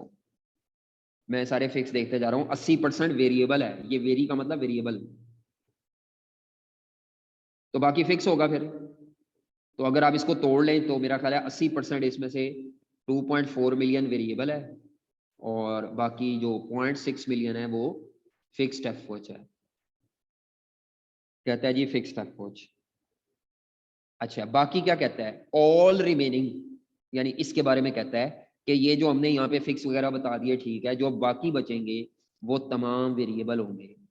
यानी वेरिएबल की रकमें नहीं बताई, ज्यादा रकमें फिक्स की बताई हैं। ज्यादा रकमें किसकी बताई हैं? फिक्स की बताई हैं। तो आप सबको ये पता है कि एफओएच में दो तरह के एफओएच होते हैं, फिक्स वाले और वेरिएबल वाले। उसने क्या किया है, ये टोटल दे दिया है, ये एक एक करके बता दिया है, मतलब ये भी बता ही दिया काफी हद तक। ये नहीं बताया, इसके बारे में वो कह गया है कि जो बाकी बचेंगे वो सारे वेरिएबल हैं। तो मिसाल के तौर पर, अगर मिसाल दे रहा हूँ, अगर ये 500 रुपए की रकम है और ये फिक्स वाले अगर 300 रुपए के हैं तो बाकी वेरिएबल निकल आएंगे ना, बैलेंसिंग फिगर निकाल लेंगे। समझ आ रही है? तो इसको मैं क्या करूंगा, टोटल में से फिक्स माइनस करूंगा बाकी सारे वेरिएबल, तो वो हम निकाल लेंगे वेरिएबल एफओएच। फिक्स अलहदा कर लेंगे, वेरिएबल अलहदा कर लेंगे। आगे ये सारे पैराग्राफ ये प्रोडक्शन ओवरहेड्स के थे, क्योंकि यहां से दोबारा नंबरिंग 1 शुरू कर रहा है। जो भी आते हैं मुझे नहीं पता, देखते हैं। कहता है द सेल एंड मार्केटिंग, ऊपर वाला सारा डाटा ये फैक्ट्री का था, पता है आपको? मुझे कैसे पता चला ये फैक्ट्री क्या है? ऊपर प्रोडक्शन का लफ्ज लिखा हुआ है, तीनों प्रोडक्शन की कॉस्ट है और ये इसका ब्रेकअप है। नीचे कहता है सेल और मार्केटिंग का जो बजट है उसका डाटा ये दिया है, ये सारा सेल्स का डाटा है नीचे, ये न्यू पॉइंट है जी बिल्कुल। ये उससे ऊपर से अलग है, ऊपर से कोई ताल्लुक नहीं। The sale and marketing budget में कहता है एम्प्लॉयमेंट ऑफ 2 सेल रिप्रेजेंटेटिव, 2 बंदे रखेंगे या इनको 2 बंदे नए होंगे सेलमैन, जिनकी मंथली सैलरी 25,000 रुपया होगी ईच। ईच का मतलब होता है एक बंदे की, एक बंदे की सैलरी 25,000 होगी और महीने की सैलरी, अच्छा महीने की 25,000 होगी हर बंदे की, और 2 बंदे रखेंगे। अगर मैं आपसे पूछूं कि टोटल सैलरी कितनी बनेगी, टोटल सैलरी 25,000 रुपया पर मंथ इंटू 12 इंटू 2 बंदे, सैलरी फिक्स कॉस्ट होगी या वेरिएबल? अच्छा 15 लाख बना दिया आपने, 15 लाख कैसे बन गई? 15 लाख कैसे बन गई? ठहर जो चेक करते हैं। अभी तो 6 लाख बताई थी मुझे लोगों ने, पहले 6 लाख जो आप बताया, अब वो कहते हैं 15 लाख। चेक कर लेते हैं। 25,000 रुपया पर मंथ है, इंटू 12 महीने, क्योंकि हम साल के लिए सवाल कर रहे हैं, और इंटू 2 बंदे, तो ये 6 लाख की सैलरी आ जाएगी, जो कि फिक्स सेलिंग कॉस्ट होगी। 6 लाख की सैलरी, ठीक है, फिक्स। और सेलमैन की कमीशन 2% है, वही कमीशन नीचे का हुआ है 2% कमीशन। ये नेट ऑफ कमीशन वाली बात यहाँ पे आ जाएगी, ये वेरिएबल है लेकिन ये नेट हो जाएगी, नेट नेट। इसको मैं लिखता नहीं यहाँ पे, बस नेट होगी, ये नीचे इससे लिंक होगी ये, इसीलिए इसको फिलहाल छोड़ रहे हैं अलहदा से, इधर इग्नोर कर देते हैं, क्योंकि नीचे ले लेना है, 2 दफा दी हुई है एक ही चीज, छोड़ देगा। हाँ जी, एक गाड़ी रखेंगे delivery van, hiring of delivery van, जिसका महीने का किराया 70,000 रुपया होगा। यानी सेल्स डिपार्टमेंट मार्केटिंग डिपार्टमेंट कहता है हम गाड़ी रखेंगे जिसका किराया 70,000 रुपया पर मंथ है, तो साल का किराया कितना बनेगा? 70,000 रुपया पर मंथ है तो साल का किराया बनेगा 8,40,000। जी ये फिक्स होगा वेरिएबल होगा? 8,40, क्या ये फिक्स होगा या वेरिएबल होगा? सोचे। फिक्स भी कौन सा वाला, फिक्स सेलिंग वाला या फिक्स्ड फैक्ट्री वाला? ये सारा डेटा सेलिंग डिपार्टमेंट का दिया हुआ है उसने, सेलिंग और मार्केटिंग का, तो भाई ये सारा सेल का ये खर्चा, तो ये फिक्स सेलिंग खर्चा है, फिक्स सेलिंग। ऊपर फिक्स्ड फैक्ट्री के खर्चे थे। आगे कहता है एक एडवर्टीजमेंट करेंगे, एडवर्टीजमेंट कंपेन लॉन्च करेंगे, कंपेन कहते हैं नई प्रोडक्ट को लॉन्च करने में हैवी एडवर्टीजमेंट करेंगे, और उसकी कॉस्ट होगी 1.5 मिलियन। जी बताएं जी, ये जो एडवर्टीजमेंट कॉस्ट है ये वेरिएबल है कि फिक्स है? खुद बता दिया उसने अमाउंट, आपको निकालने की जरूरत नहीं। पता कैसे चला? ज्यादातर बच्चे कहते हैं सर ये फिक्स है, फिक्स सेलिंग। पता कैसे चला? पता ऐसे चला क्योंकि ये टोटल में दिया है। अगर advertisement cost percentage of sale पे दे देता या पर यूनिट पे दे देता, हाँ वो कहते हैं नोट्स में था, मैं आपको अगली दफा अगर एडवर्टीजमेंट कॉस्ट पर यूनिट दे दूं ना वो वेरिएबल हो जाएगी। पर यूनिट दे दूं ना अगर एडवर्टीजमेंट कॉस्ट, फिर वो वेरिएबल, क्योंकि ये टोटल में दी हुई है, इसीलिए टोटल में जब भी कोई सेलिंग कॉस्ट दी हो तो वो फिक्स ही होती है। आपने सही पहचाना है कि नोट्स में लिखा हुआ है, लेकिन वैसे भी पहचान है। ले जी, सारे सवाल का पोस्टमार्टम तो हमने कर लिया है, सिर्फ डेटा पूरा करते हैं, अब जल्दी से आ जाए जी। सबसे पहले मैं क्या करूंगा, टोटल फिक्स कॉस्ट, मेरी आदत है सबसे पहले, बल्कि टोटल फिक्स कॉस्ट कर ले क्योंकि उसमें बुलंदा ज्यादा है। टोटल फिक्स कॉस्ट कर ले, डेटा पूरा करें। अच्छा होता क्या है मैं आपको बता दूं, इसका सोल्यूशन कैसे प्रेजेंट करना चाहिए, मतलब ये सवाल अगर आपने पेपर में करना हो तो इसका सोल्यूशन कैसे प्रेजेंट करना चाहिए। तो असल तरीका सोल्यूशन को प्रेजेंट करने का है कि मेन चीज क्या मांगी है उसने, ब्रेक इवन सेल क्वांटिटी और volume, break even sale quantity और ब्रेक इवन सेल वॉल्यूम। तो अभी फिलहाल फॉर्मूला लिख रहे हैं, लेकिन बाद में फॉर्मूला लिखना जरूरी नहीं है। तो total fix cost divided by contribution margin या कंट्रीब्यूशन पर यूनिट, और हो sorry break even sale revenue था, ये वॉल्यूम ही लिख लिया दोबारा। ये सोल्यूशन का तरीका है कि जो मांगा है उसके फॉर्मूले लिख ले, total fix cost divided by contribution margin ratio, ये दी हुई है वैसे, कंट्रीब्यूशन मार्जिन रेशो ये दी हुई थी 40%, 0.40। इधर मसला है कि अब इनका डाटा पूरा करना है, तो अब आप यहाँ से वर्किंग नंबर 1 करेंगे। ये सवाल बड़ा अच्छा सवाल है, रिवीजन के लिए बहुत अच्छा है, इस पे स्टार लगा ले, 2-3 दफा करना है ये। तो total fix cost, total fix cost,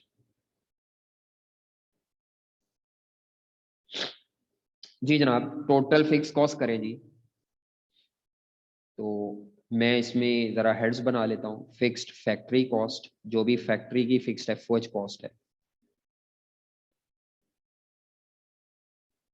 हाँ जी, कहाँ दी हुई थी, ये ऊपर बुलेट्स में दी हुई थी, ये बुलेट नंबर 1 में, ये प्रोडक्शन ओवरहेड का ब्रेकअप बताते हुए ना, ये फिक्स्ड एफओएच रेंट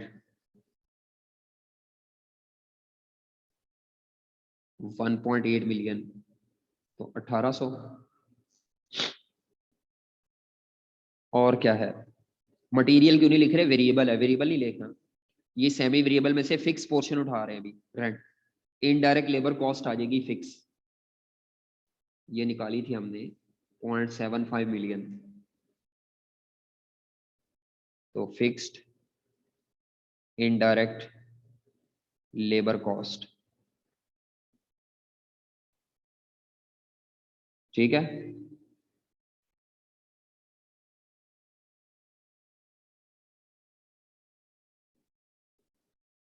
सर आपको किस तरह पता था कि एफओएच की इंफॉर्मेशन से फिक्स निकालना है, नॉट वेरिएबल? असल में ज्यादा डेटा फिक्स का दिया हुआ है ना, ज्यादा डेटा फिक्स का दिया हुआ है, दिया ही फिक्स का हुआ है, और ये यहाँ से कह दिया ना बाकी वेरिएबल है, तो वो बाकी से भी पता चल रहा है। अगर वो कह देता बाकी फिक्स है तो मैं फिर वेरिएबल वाले उठा लेता, अलहदा कर लेता। उसने कहा है बाकी सारे वेरिएबल है, तो भाई तुसी फिक्स वाले कट लो, एक दो जड़े, क्योंकि वो वेरिएबल वाले फिर बैलेंसिंग फिगर से आ जाएंगे, फिर हमें उन्हें इकट्ठे करने की क्या जरूरत है। मैंने यहाँ से पहचान लिया ना कि बाकी सारे वेरिएबल हैं, तो फिर मैं फिक्स के 2-4 उठा लूं। अगर वो कह देता all the meaning overheads are fix, तो फिर मैं वेरिएबल के 1-2 जो होते हैं वो उठा के माइनस कर देता, बाकी सारे फिक्स में डाल देता। जो बाकी सारे हैं ना वो बैलेंसिंग निकालने हैं ना, यहां से पता चला। आ जाए जी जरा, और जोनो लिखो जल्दी जल्दी, टाइम कम है, इसको जल्दी जल्दी मुकम्मल करें। फिक्स्ड इनडायरेक्ट लेबर कॉस्ट क्या आनी है? डायरेक्ट लेबर कॉस्ट है 5 मिलियन। अब सवाल ऊपर है, 5 मिलियन, 5 मिलियन का 30% किया, 5 मिलियन का 30% किया, इनडायरेक्ट लेबर कॉस्ट आ गई, फिर उसका 50% फिक्स था, तो वो 750 शायद आ जाए।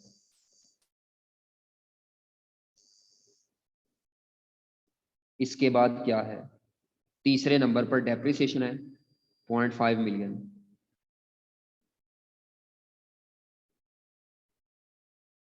जी नेक्स्ट, और क्या है? फ्यूल एंड पावर में से भी फिक्स ले रहे हैं, ले फिक्स लेंगे, वेरिएबल भी था लेकिन छोड़ दें, फिक्स उठा लें। Fuel and power, fixed fuel and power cost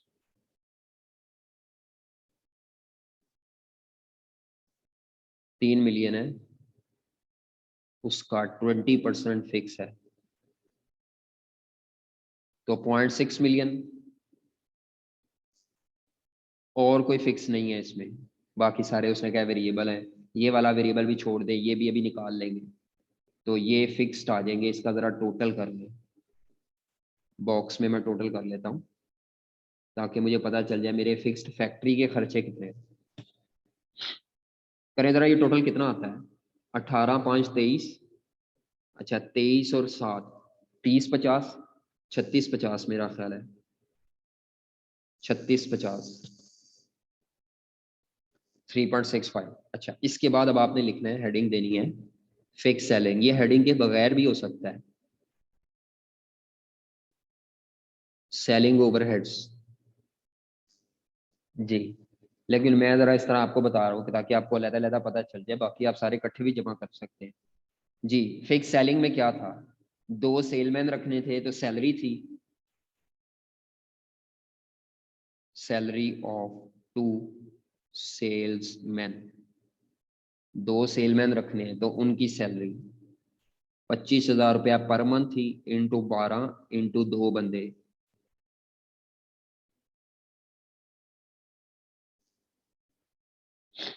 25,000। जी, ये आप सब कुछ निकाल आए हुए हैं, तो आप कॉपी पेस्ट करना है। 6 लाख था तो 600, 3 सिफर कॉमन लिए हुए हैं, प्लस सैलरी के बाद क्या है?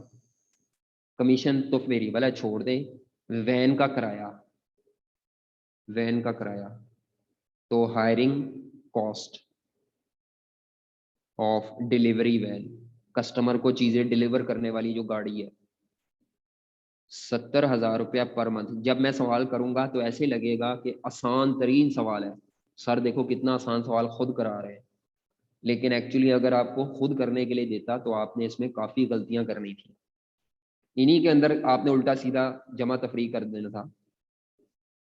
जी, तो ये सवाल इस लिहाज से अच्छा है, ये आपकी बेसिक को भी चेक कर रहा है कि इन्हें फैक्ट्री ओवरहेड्स का, फिक्स का, वेरिएबल का पता है कि नहीं पता। एडवर्टाइजमेंट का खर्चा है सेलिंग का 1500, एडवर्टाइजमेंट कॉस्ट 1500, ले जी, ये मैं इसका भी टोटल कर लेता हूँ अलहदा से, तो 15, 6, 21 और 29, ये टोटल फिक्स कॉस्ट आ जाएगी, total fix cost.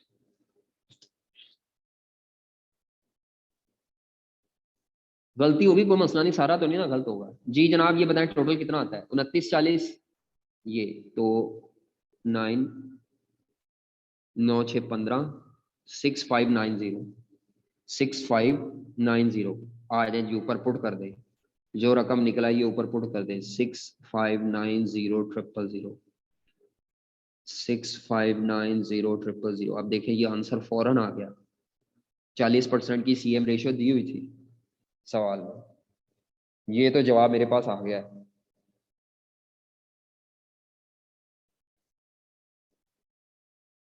6590 000 divided by 40%, तो ये आता है 16475,000। ले, एक वर्किंग की है और हमारा एक फॉर्मूला जवाब आ भी गया है 16475,000 है, 00 नहीं है, 000। अच्छा,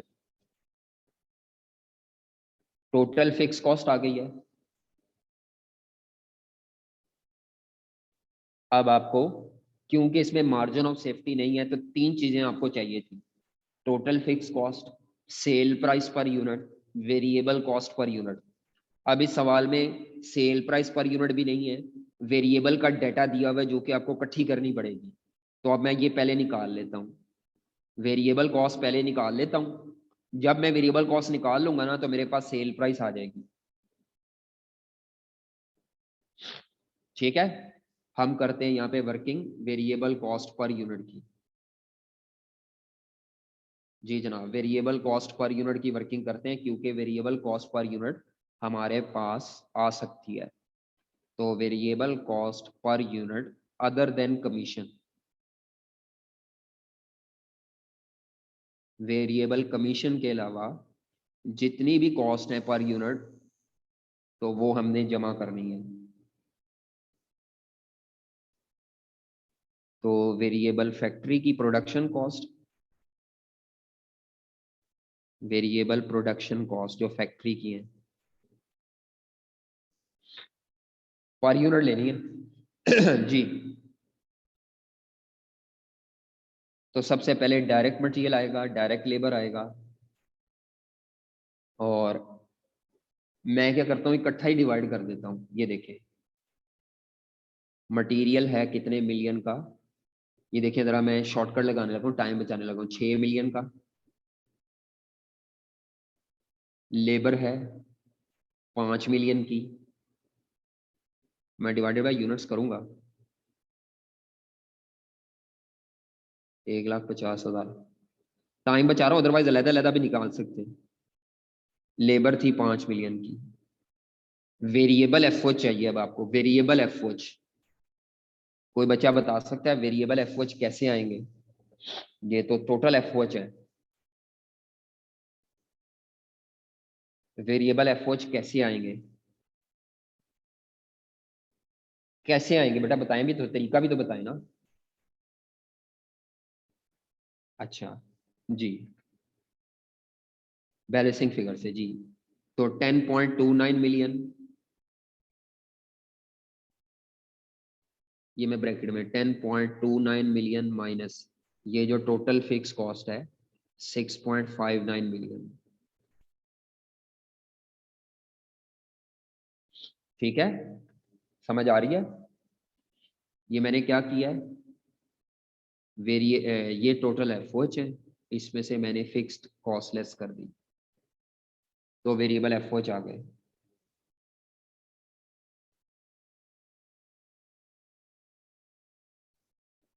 ठीक है,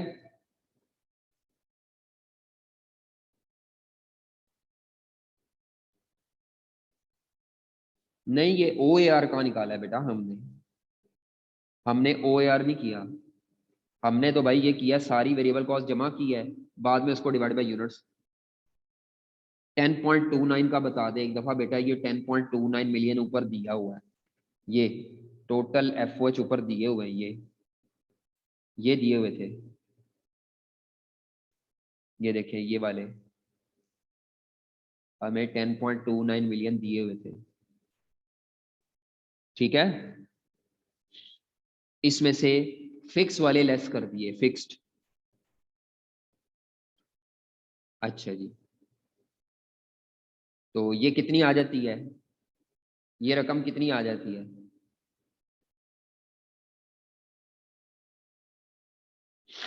ये रकम कितनी आ जाती है?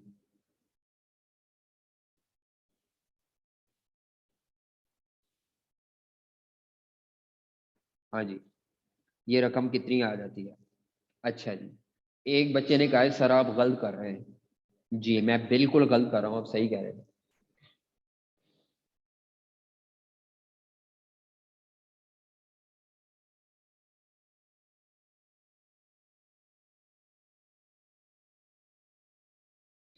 जी, एक बच्चा कह रहा है कि आपने गलत किया है, कमीशन ऐड है। किस बच्चे ने बोला है? आंसर तो 0 आ रहा है। अच्छा, कमीशन किस में ऐड है? कमीशन तो मैंने कहीं ऐड की ही नहीं। जी, एक बच्चे ने कहा है कि सर ये आप गलत कर रहे हैं। मैं वाकई गलत कर रहा हूँ। हाँ जी, मैं गलत क्यों कर रहा हूँ देखें। ये 10.29 मिलियन एफ कॉस्ट है। इसमें से फिक्स एफ लेस करने थे। मैंने क्या किया, मैंने ये टोटल एफ सेलिंग वाले भी लेस कर दिए इसमें से। ये गलत है, ये नहीं करने लेस, ये वाले लेस करने थे। ये एफ मैंने गलत क्या किया, जानबूझ के टोटल लेस कर दिए, टोटल। और भाई फिक्स्ड एफ लेस करेंगे तो बाकी वेरिएबल एफ आएंगे। मैंने गलती क्या किया है, मैंने फिक्स एफ की बजाय टोटल फिक्स लेस कर दिया है। जो शामिल ही नहीं वो भी लेस कर दिया है।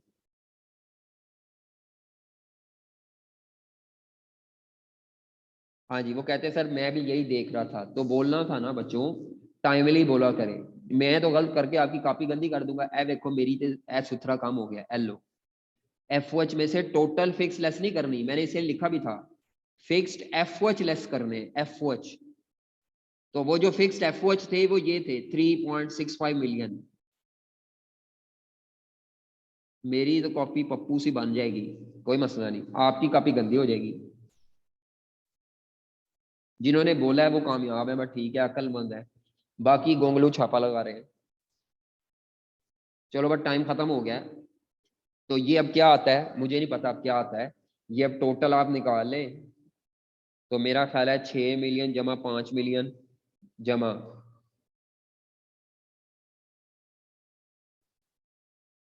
तो ये 117.6। जिस बच्चे ने बता रहा था ना मुझे, वो ठीक था। मैं टाइम बचा रहा हूँ। ये वेरिएबल प्रोडक्शन कॉस्ट आ गई। उसके बाद वेरिएबल सेलिंग कॉस्ट ऐड कर रही है। वो कोई है ही नहीं शायद। वेरिएबल सेलिंग कॉस्ट है ही कोई नहीं। वेरिएबल सेलिंग कॉस्ट है ही कोई नहीं। कमीशन को हमने सेल में से नेट करना है। तो बस यही है, यही आपके पास है, यही है आपकी वेरिएबल कॉस्ट। बस।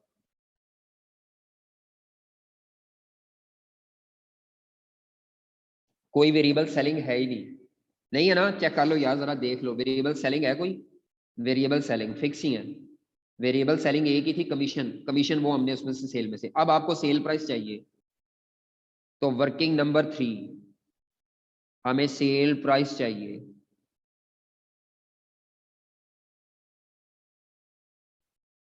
तो हमारा जो सीएम रेशियो का फॉर्मूला है वो ये अप्लाई हुआ हुआ है। Net sale price per unit minus variable cost per unit other than commission. ये वाला फॉर्मूला मैं अभी बता कर आया हूं आज। Divided by net sale price per unit. तो हम इससे सेल प्राइस पर यूनिट मालूम कर सकते हैं। जी, सीएम रेशो 40% थी, क्वेश्चन में दी हुई है। सीएम रेशो 40% क्वेश्चन में दी हुई है। नेट सेल प्राइस एक्स है और वेरिएबल कॉस्ट 117.6 रुपए पर यूनिट है।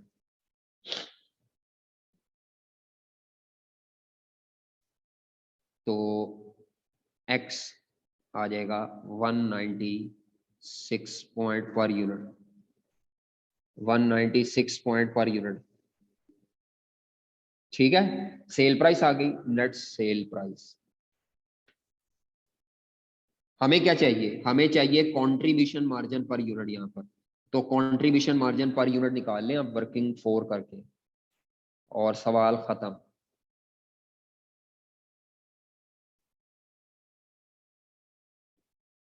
कंट्रीब्यूशन मार्जिन पर यूनिट कैसे आएगा? देखें, मैंने आपको अभी थोड़ी देर पहले बताया था कि यहाँ पर अब ये फॉर्मूला लगेगा। Gross sale price minus variable commission is equal to net sale price minus variable cost per unit other than commission और कंट्रीब्यूशन मार्जिन पर यूनिट। ये फॉर्मूला लगेगा। हमारे पास नेट सेल प्राइस है 196, ये वेरिएबल कॉस्ट कमीशन के अलावा है 117.6। तो ऊपर वाली चीजें निकालने की जरूरत ही नहीं पड़ी, ऊपर वाली चीजें निकालने की जरूरत ही नहीं पड़ी। निकाल सकते हैं आप, लेकिन मुझे जरूरत ही नहीं पड़ी क्योंकि मेरे पास ये 196 है। 78.4 पर यूनिट कंट्रीब्यूशन है, पर यूनिट 78.4। वो कहते हैं सर नहीं, मैं सीएम रेशो थोड़ी निकाल रहा हूँ, सीएम पर यूनिट मांग रहा है, कंट्रीब्यूशन रेशो नहीं मांगी। रेशो किसने कहा है आपको? कंट्रीब्यूशन पर यूनिट रुपीज में निकालते हैं, परसेंटेज तो निकाली नहीं, वो तो सीएम रेशो तो दी हुई थी 40%। हमें कंट्रीब्यूशन पर यूनिट रुपयों में चाहिए था, रुपयों में। जी, पूठा सीधा नहीं करना, खत्म हो गया सवाल, बस आगे अब आप जवाब निकाल लीजिएगा। 84056 यूनिट्स। लो जी, अगला सवाल आप घर से खुद करके आएंगे कल। वो कौन सा सवाल है? सवाल नंबर ये वाला, ये। बस आपने करना पूरा नहीं करना, सिर्फ 3 चीजें पूरी करके लानी है आपने, सिर्फ 3 चीजें, 3 चीजें करके लानी है जी। ये नोट्स में सवाल था। ये लो जी, ये वाले को जूम आउट कर दें, ये ले। इसको कर दें कि अगले सवाल को कर दें जूम आउट?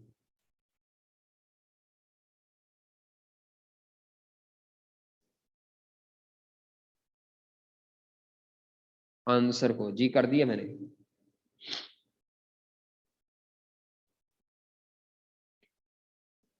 जी, जो आपने क्वेश्चन घर से करके लाना है वो नोट्स का 22वां सवाल है। ओ नहीं, 22वां नहीं, सॉरी 23वां। नोट्स का 23वां सवाल है, नोट्स का 23वां सवाल है, 23वां।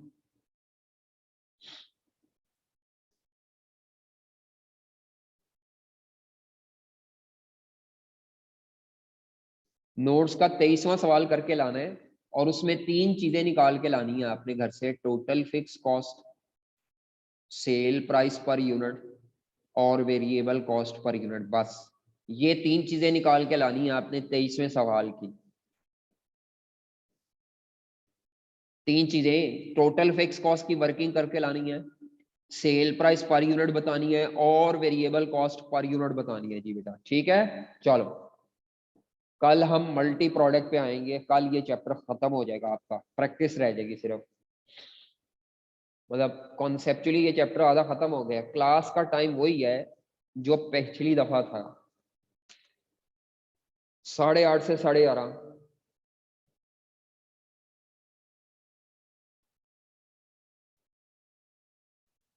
ठीक है, ओके भाई, अल्लाह हाफिज।